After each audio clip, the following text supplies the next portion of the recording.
ท่านผู้ชมสำหรับการหันเปลี่ยนถนนแห่งบุญหรือเซ็นเตอร์พอยต์เขตสีหอมย้ำค่ำคืนเป็นตลาดกลางคืนกลายเป็นอีกบาทก้าวหนึ่งที่สำคัญของธุรกิจลาวภายใต้การพัฒนาตัวเมืองแบบยืนยง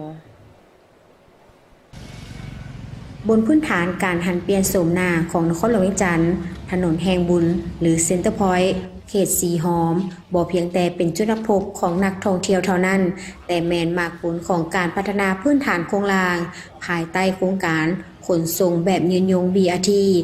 สิ่งที่สำคัญแมนการเปิดโอกาสให้นักธุรกิจลาวเป็นเจ้าการในการบริหารจัดการเพื่อสร้างผลประโยชน์ให้แก่เศรษฐกิจรากฐานและเสื้อสูใบหน้าใหม่ของชาติอย่างมีวิสัยทัศน์อิงตามแจ้งตอบจากแผนกโยธาธิการและขนส่งนครหลวงวิจันทร์ถนนแห่งบุญได้รับการปรับปรุงขึ้นใหม่ทั้งระบบหน้าทางทางยางระบบระบายน้ำและไฟเยียงทางซึ่งในระยะกะเกี่ยมมอบรับโครงการนี้ได้มีนโยบายอนุญาตให้นักธุรกิจลาวทดลองนำไส้ขอบเขตทางยางเพื่อจัดสรรเป็นตลาดกลางคืนโดยมีห้านค้าหลายกว่า100แห่งทั้งห้านคงที่และเคลื่อนที่ซึ่งล้วนแต่แม่นนักธุรกิจลาวที่เข้าใจถึงระเบียบการและวัฒนธรรมอันดีงามผู้ค้าขายขนมครกให้สัมภาษณ์ว่าการที่ภาครัฐให้โอกาสนักธุรกิจลาวมาคุ้มครองพื้นที่นี้มันเฮ็ดให้พวกเขารู้สึกถึงความเป็นเจ้าของสาวค้าขายทุกคนได้ปฏิบัติตามระเบียบการอย่างเข้มงวดทั้งเรื่องความสะอาดและการบริการเพื่อรองรับโครงการ BRT ที่จะเกิดขึ้นนี่คือความภาคภูมิใจที่คนลาวเฮาบริหารเองเพื่อคนลาวแท้ๆก็มีความรู้สึกดีใจก็อีกอย่างหนึ่งก็ได้ออกมาค้ามาขายนะเจ้าก็อยากให้เพิ่นเปิดแนวนี้ตลอดเพราะว่าเฮาก็กับพ่อแม่พี่น้องเพิ่นแถวแอมแถวนี้เพิ่นก็ออกมาอยู่มากินอยู่ตลอดนะอีกอย่างหนึ่งตลาดนี้ก็มันมีหลายห้างหลายอย่างที่ว่าให้เฮาได้ลิ้มรสชาติได้เจ้าเขาลงทุนหลายลงทุนเท่านึงก็ใช้อยู่ประมาณ900,000 ล้านหนึ่งเจ้ากำไรก็อยู่ประมาณ5-6 แสน7 แสนก็ประมาณนั้นเจ้าแล้วแต่มื้อใดขายได้ขายบ่ได้เจ้าเพิ่นก็ได้เก็บนึงก็คือค่าสถานที่เป็นเดือนละ2ก็เล็กๆน้อยๆก็ถือว่าก็พึงพอใจเจ้าพึงพอใจก็ถือว่าพวกเขาสู้ได้ก็จะขอเชิญชวนว่า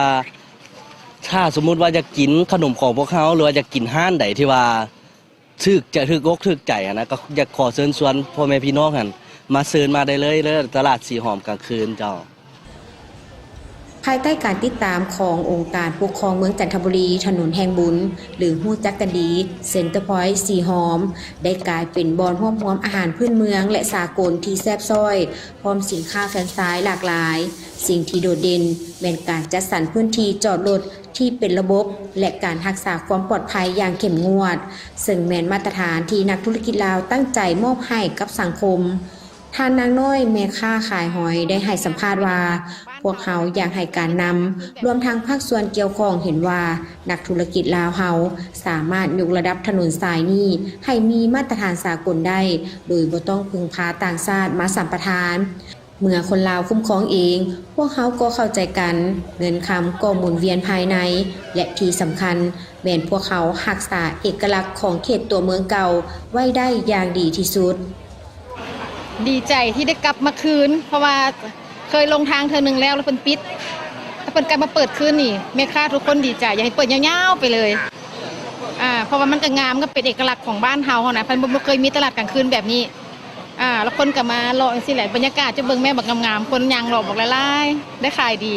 สภาพครอบครัวก็ดีขึ้นหลายลูกก็ได้จะส่งลูกไปเรียนได้พุ่นแหละระยะตอนเพิ่นให้ปิดกันเอาไปขายใส่บ่ได้ขายอยู่ใส่เลยบ่มีห้าน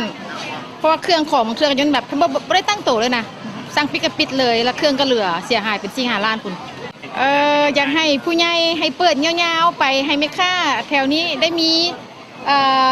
สิ่งดีๆเกิดขึ้นหลายๆในถนนเส้นนี้นะก็เป็นบรรยากาศแล้วก็เป็นความเติบโตกับการเปลี่ยนแปลงของลาวเลยแหละมันยาวแล้วก็ประดับประดางามแม่ค้าลูกค้าก็ได้กินอาหารหลากหลายอีกได้มันมีอาหารหลายๆประเทศอาหารลาวอาหารอย่างก็มีครบหมดเลยมาเด้อมาพากันมาหลายๆในแต่ละมื้อเริ่มแต่เวลา 17:00 หา 23:00 ถนนสายนี้จะถูกเปลี่ยนให้กลายเป็นจุดนัดพบของบรรดานักท่องเที่ยวจากทั่วทุกมุมโลก ด้วยนโยบายที่เน้นความหลากหลาย ภายในงานได้รวมเอาห้านค้าหลายกว่า100แห่งทั้งห้านค้าทรงและห้านค้าเคลื่อนที่ที่นี่เต็มไปด้วยกลิ่นอาหารของพื้นเมืองลาวและอาหารสากล